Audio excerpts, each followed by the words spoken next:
Dear Heavenly Father, as we gather today to open this lesson on days of discipleship, we ask for your presence and your guidance. Please quiet our hearts, open our minds, and help us to truly hear your voice and understand the wisdom you have for us today. May this time be blessed and transformative. Amen. Welcome, everyone. Today we're diving into, some really powerful insights from the Adventist Cornerstone Connection lesson for Sabbath, July 19.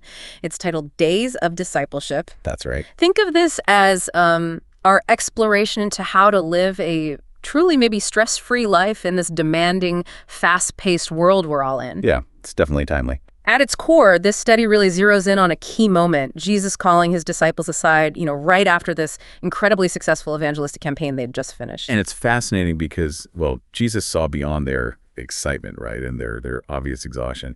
He saw they were actually in danger of taking credit for what God had done through them. Ah, yeah. That's a subtle danger. It is. Yeah. And, fundamentally, they were just physically worn out and spiritually running on empty. It really mirrors a trap for us today, doesn't it? Burnout, taking credit. For sure. When it's really God working through us. And Jesus himself, he understood that crucial need to step away to get strength and direction. He modeled these spiritual disciplines for them, showing us that rest isn't just like kicking back. Right. It's purposeful. It's focused on making God's work more effective, actually. Yeah. Which brings up a big question for all of us. How do we really glorify God, even when we're resting or, taking leisure time? That's such a powerful challenge, isn't it? So for you listening, what are we hoping you'll get from our time together? Well, first, our goal is that you'll really understand that following Christ, it absolutely requires setting aside time, periods of rest, prayer, study, and that kind of one-on-one communion with God. Mm-hmm. Essential. Second, we really hope you'll experience some of that deep peace, the kind that comes from the quiet assurance that God is present. That quiet assurance, yeah. And finally, the aim is that you'll feel challenged maybe to ask God to help you reorder your priorities, to help you live a genuinely disciplined life in Him. And our key text, our guiding passage for this whole exploration, it comes from Mark chapter 6, verses 30 and 31. It sets the scene perfectly. The apostles gathered around Jesus and reported to him all they had done and taught. Then, because so many people were coming and going that they did not even have a chance to eat, he said to them, "Come with me by yourself to a quiet place and get some rest." And digging a bit deeper, the lesson material offers this really insightful flashlight statement. It's often like a commentary that illuminates the story, Right. And it says this: "And all who are under the training of God is to be revealed a life that is not in harmony with the world, its customs or its practices, and everyone needs to have a personal experience in obtaining a knowledge of the will of God." Wow. We must individually hear him speaking to the heart. When every other voice is hushed, and in quietness we wait before him, the silence of the soul makes more distinct the voice of God. He bids us be still and know that I am God. That's Psalm chapter 46, verse 10. Here alone can true rest be found. That line about true rest being found only in that quietness, that really hits home. What's one thing that jumps out at you from that, especially thinking about days of discipleship and this need for rest we keep talking about? Well, it completely reframes what rest even means, doesn't it? It's not just like stopping activity. It's about intentionally carving out space, creating that quiet place inside so God's voice can actually cut through all the noise. Yeah, the internal noise and the external noise, both. Exactly. Which leads perfectly into this self-reflection activity in the lesson. It asks, how do you typically spend your leisure time? Good question. Yeah, like what do you do? Call friends, text message, sleep, check social media, maybe consciously turn off all the media, sports, or maybe just doing nothing, reading. Lots of options. Right. And it brings up this maybe slightly challenging question to think about personally. Do you believe we should actually pray before we jump into our leisure entertainment? That's interesting. It might seem a bit much to some people, maybe, but the lesson reminds us of 1 Corinthians chapter 10, verse 31. So whether you eat or drink or whatever you do it all for the glory of God. What's really profound there is that Jesus, he understood this. He lived this principle way before Paul ever wrote those words down. Ah, good point. Yeah, it's not like an extra spiritual chore, It's vital. It's part of disciplined, Christ-like living. It just infuses purpose into every single moment, even the downtime. Okay. Now, shifting gears a bit, here's a little fascinating bit of info from the Did You Know section. Turns out a lot of this week's story happens around Bethsaida. It's a Galilean seaside village. Bethsaida. And Bethsaida, it literally means house of the fishermen, which is pretty fitting because it was the birthplace of Peter, Andrew, and Philip. Oh, wow. No kidding. Yeah. And it was right near Bethsaida that Jesus and the disciples went for that rest we talked about. Yeah. It's where Jesus fed the 5,000 and where later the disciples saw him walking on water. So this place, it's really significant in the whole story. Okay, that adds some great context. So let's really zoom in now. Let's get into the story itself. This is mainly from Matthew chapter 14, verses 13 to 33, but Mark, Luke, and John all add details too. Right, they all cover these events. So picture this. Jesus has just heard the terrible news about John the Baptist being killed. He withdraws privately, gets in a boat to go to a solitary place. Understandable. But the crowds, they hear where he's going, and they actually follow him on foot from all the towns, just this huge wave of people. Wow. So when Jesus lands and sees this massive crowd, his heart just goes out to them. Compassion. He spends time healing their sick. Even in his own grief. Exactly. Then, as evening approaches, his disciples come up and they're like, maybe send the crowds away so they can go find food. A practical approach. Right. But Jesus, he just turns around. He says, they don't need to go away. You give them something to eat. Huh. Imagine their faces. Right. They look at their supplies, 5 loaves, 2 fish. They must have been thinking, is he serious? But Jesus just says, bring them here to me. He tells the people to sit down on the grass. He takes the loaves and fish, looks up to heaven, gives thanks, breaks them, and gives them to the disciples to hand out. And here's the miracle. Everyone eats. Everyone is satisfied. And then, get this, they collect 12 basketfuls of leftovers. 12. After feeding 5,000 men, plus women and children. Incredible. Incredible. So immediately after that, Jesus makes the disciples get into their boat and start heading to the other side of the lake. He stays behind to dismiss the crowd. Okay. Once they're gone, Jesus goes up onto a mountainside by himself to pray. Later that night, the disciples' boat is way out on the lake, getting hammered by the wind and the waves. It's rough. A storm had come up. Yeah. And then, sometime before dawn, Jesus comes towards them, just walking on the water. Can you imagine? They are terrified. They think it's a ghost. But Jesus quickly calls out, take courage, it is I, don't be afraid. What is I? And Peter, you know Peter, he blurts out, Lord, if it's you, tell me to come to you on the water. And Jesus just says, come. Wow. Bold. So Peter gets out of the boat. He walks on the water heading towards Jesus. But then he looks around, sees the wind, the waves, and fear hits him. He took his eyes off Jesus. Yep. He starts to sink, cries out, Lord, save me. And instantly, Jesus reaches out his hand, catches him, and he says, kind of gently, you of little faith, why did you doubt? That question. They climb back into the boat, and the wind just dies down. Poof, gone. And the disciples, they're just overwhelmed. They worship him, and they finally get it, saying, truly, you are the Son of God. What a sequence of events. Just incredible. Absolutely incredible. So much there for our own days of discipleship, right? Let's unpack some of the key questions that kind of bubble up from this amazing story. Yeah, and the lesson material really helps us here. First off, think about how unpredictable a day was for Jesus' disciples. Definitely not 9 to 5. Not at all. Crowds just constantly pressing in, even crashing their, much needed break time. And the lesson points out, this really highlights something for us.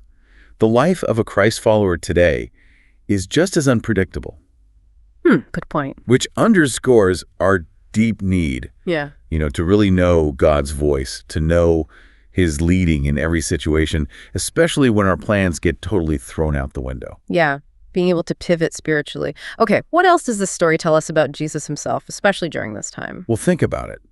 Beyond managing these huge crowds and mentoring his disciples, Jesus was also dealing with the fresh grief, the raw pain of John the Baptist's execution. We read about that right before this, Matthew chapter 14, verses 1 through 11. Right, the timing is crucial. It is. And his ability to still minister so powerfully with such compassion through all of that, it just speaks volumes about his relationship with his Father. That was his source, his strength. Absolutely. Now, what about the feeding of the 5,000? John's account adds some interesting details, right? It does. John chapter 6 gives the most complete picture, maybe. It really captures the disciples' doubt, even a bit of sarcasm, when Jesus tells them to feed the crowd. Yeah, where are we going to get enough bread? Exactly. But what's so telling is Jesus doesn't waste time arguing or convincing them. Why? Because John chapter 6, verse 6 says he already knew what he was going to do. He was steps ahead. Completely. Jesus was never caught off guard by a ministry challenge he wasn't ready for. Which leads to a really critical question for me. Can we cultivate that same kind of spiritual preparedness? And if so, how? That's a deep one. And what about the walking on water? What insight does that give us into Jesus's power source? Well, it clearly shows the power he got from prayer and that deep connection with his Father. Remember, after feeding the crowd and sending the disciples off, Matthew chapter 14, verse 23 tells us, he went straight up the mountain to pray. Right. That wasn't an afterthought. Not at all. The lesson highlights this. Jesus didn't just decide to do a miracle for fun. He knew that feeding the 5,000, even walking on the water, it was all part of building God's kingdom because his Father had revealed it to him. That communion gave him both the capacity and the divine purpose. Capacity and purpose. Got it. And, the lesson also points to other passages that connect really well here. Revelation chapter 21, verses 1 to 4, Psalm chapter 37, verses 1 to 7, and that parable in Luke chapter 12, verses 16 to 20. Lots to dig into. Okay. That really helps frame the narrative. Now, let's maybe pull back a bit and share some broader context from the lesson, especially around this idea of purposeful rest. First, this concept of take a sail. Okay. The place where Jesus and the disciples went to rest, it was the northeastern end of the Lake of Galilee. Lush, green, beautiful. And this wasn't just random. Jesus, as the creator, he knew the rejuvenating power of nature. And being alone with him there, away from the crowds, it allowed him to speak more directly, maybe drop the parables for a bit. It's in those quiet moments, the lesson suggests, that God's voice can become really clear to us too. When we actually quiet down enough to listen. Exactly. And it's worth noting, this getaway was just as much for Jesus himself as for the disciples. Think about the constant pressure from the scribes and Pharisees. He needed that break too. Wow. So even the Son of God needed regular recharge time. That's a huge lesson right there. So what happened after the big miracle, the feeding? Right. That leads to the second point the lesson makes. Go sailing. After feeding the 5,000, Jesus sends the disciples off in the boat while he dismisses the crowd. Now why? Yeah, why send them away? Well, the lesson explains that this huge miracle, it whipped the crowd into a frenzy. They wanted to make Jesus king right then and there. They saw him as a political deliverer from Rome. Oh, okay, that kind of king. Exactly. Yeah. And what's really startling is even the disciples got caught up in it. They were starting to lead this impromptu uprising. Yeah. And this was absolutely not how Jesus planned to establish his kingdom. So he squashed it immediately by sending the leaders, his disciples, out onto the lake. Get them out of there. Separating them from the situation. Precisely. And it just shows how much they still needed the discipline, the focus that Christ wanted to give them, even right after a period of rest. It was about redirecting their whole mindset. That's fascinating. So even after a retreat, we're still vulnerable. Okay, and the third point was about prayer power. Yes. After dismissing the crowd, Jesus immediately heads up into the hills overlooking the lake to pray. And from there, he could probably still see the disciples' boat out on the water. Keeping an eye on them. Seems like it. And the lesson points out, his long prayer time with his Father served two key purposes. First, for himself to get clarity on how best to communicate his mission to people. And second, it was profoundly for his disciples. Knowing they were heading into a time of disappointment and testing out there on the stormy lake, prayer for Jesus wasn't just something he did. It was woven into the very fabric of his life and ministry. Essential. Essential, not optional. Got it. That whole idea of purposeful rest and prayer power, it reminds me of this great little story, an illustration in the lesson material. Oh, yeah? Yeah, it's about a wood chopping contest. You have two guys. One guy works almost nonstop, just takes a quick break for lunch. The other guy takes a nice long lunch and several shorter breaks during the day. Okay, I think I know where this is going. Right. So the first guy, the nonstop worker, he's sweating, working hard, and he's pretty surprised, maybe even a little annoyed, when at the end of the day, the guy who took all the breaks has chopped way more wood. He just can't figure it out. And the punchline, of course, is the winning woodsman says, Go on. "You didn't notice that I was sharpening my axe when I sat down to rest." That's it. Bam. It just connects perfectly, doesn't it? Rest isn't just doing nothing. It's essential. It's intentional time for, well, sharpening our spiritual axes, getting ready for the work God has for us. Strategic renewal. Strategic renewal. I like that. And this whole idea, it's really driven home by some powerful quotes in the further insight section of the lesson. Yeah, like what? Well, one says, "No other life was ever so crowded with labor and responsibility as was that of Jesus. Yet how often he was found in prayer." Wow. If he needed it that much. Right. And then another one. Through continual communion, Jesus receives life from God, that he might impart life to the world. His experience is to be ours. His experience is to be ours. That's not just history, that's a direct invitation, isn't it? It absolutely is a call to action for our own lives today. So how do these powerful ideas resonate with you, listening right now? Just take a moment, think about how they underline the absolute necessity of this kind of spiritual discipline, especially when life feels impossibly busy. Okay, let's try and bring all this even closer to home now. Let's think about connecting to life through some daily reflection prompts the lesson suggests. These are designed to help you apply these big principles to your own walk. Good idea. Make it practical. Exactly. So for your Sabbath reflection, maybe think about Matthew chapter 14, verses 18 to 23. What activities really make it onto your personal leisure list? What tops it? And remember, after feeding the 5,000, Jesus told the disciples to leave him and cross to the lake. Why do you think he sent them away like that? And what did Jesus do right after the crowds left? He went to pray. He went to pray. The lesson reminds us prayer is the most intimate connection with God. It should be a daily spiritual habit right alongside Bible study and finding some solitude as part of these spiritual disciplines. Okay, so that's Sabbath. What about Sunday? Sunday's reflection points to John chapter 6, verses 1 to 13. Beyond the obvious miracle, what deeper spiritual lesson do you think the people took away from the feeding of the 5,000? The lesson suggests something about fellowship. Oh, yeah. That through the discipline of fellowship, believers actually help shelter each other from life's storms, something Jesus modeled. Like a community of support. Makes sense. Then on Monday, we circle back to our key text, Mark chapter 6, verse 31.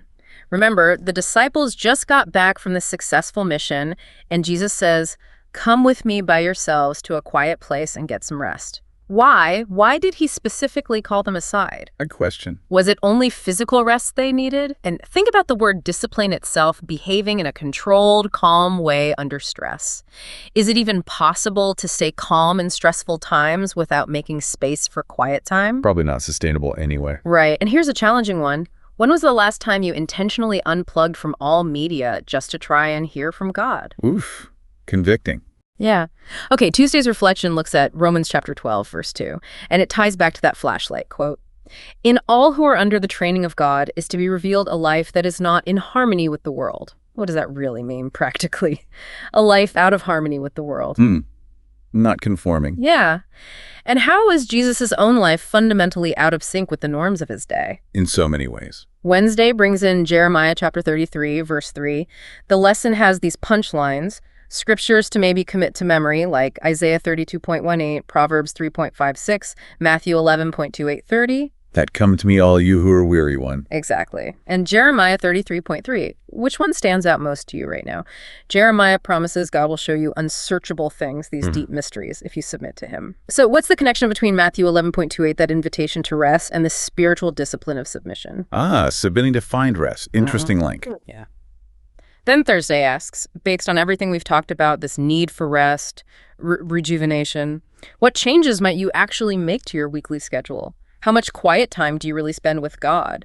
The lesson even suggests, physically scheduling time with God in your planner. Being intentional about it. Right.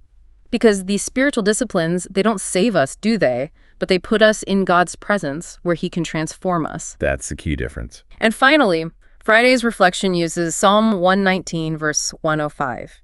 It emphasizes that Jesus lived this disciplined spiritual life with prayer right at the top, giving him power and purpose. So if you want to know your purpose and have the power to live it out, the lesson says, emulate Jesus. How can God help you live a more disciplined life as one of his disciples today? Wow. That's a week's worth of deep thinking right there. It really is. So if we were to try and summarize the core message of this whole study, it really comes down to this. That call Jesus made to his disciples way back then, come aside and rest. Well, that's the exact same call he's making to you and me today. Still relevant. Totally. I mean, okay, they didn't have the internet or smartphones buzzing at them constantly. But let's be real. Satan has always provided an endless stream of things to occupy our time and distract us. Yeah, the distractions just change form. Yeah. And the enemy's plan, the lesson suggests, is pretty clear. Stop us from spending that deep, prolonged quality time in God's presence. Why? Because he knows. He knows that in that stillness, God will expose his lies, his schemes, and he'll empower us for, greater devotion and more effective service. It's a spiritual battle for our attention, Yeah. really. And when you think back to Jesus feeding the 5,000 with just those few loaves and fishes, his secret weapon, his incredible capacity to minister anytime, anywhere, under any pressure, where'd it come from? Prayer and solitude. Exactly. Time spent alone with God, thinking on the scriptures, and just unwavering prayer, that fueled him. That gave him that boundless capacity. And God, he really yearns to give us that same victory over all the cares of life, to empower us to do his will. But as the lesson kind of sadly points out, too often, he has to work with us on the fly. Because we won't stop. Because we just can't stop running. The invitation here, the challenge, is profound. Just stop, pause while there's still time, and really, truly consider God. So as we wrap up our time exploring these days of discipleship, here's maybe one last thought for you to really chew on. In this world that is constantly, relentlessly demanding your attention, how might intentionally, deliberately sharpening your axe through these spiritual disciplines we've talked about, how might that transform not just your own personal peace, Which is huge. but also how might it dramatically increase your capacity to serve, to love, to genuinely impact the people all around you? That's the real question, isn't it? And if you do want to go deeper, the lesson recommends reading In the Desire of Ages, specifically chapters 38 through 40. It covers these events beautifully. Great suggestion. Well, thank you so much for joining us on this exploration today. We really hope it's been helpful. Until next time, keep seeking, keep growing, and keep shining.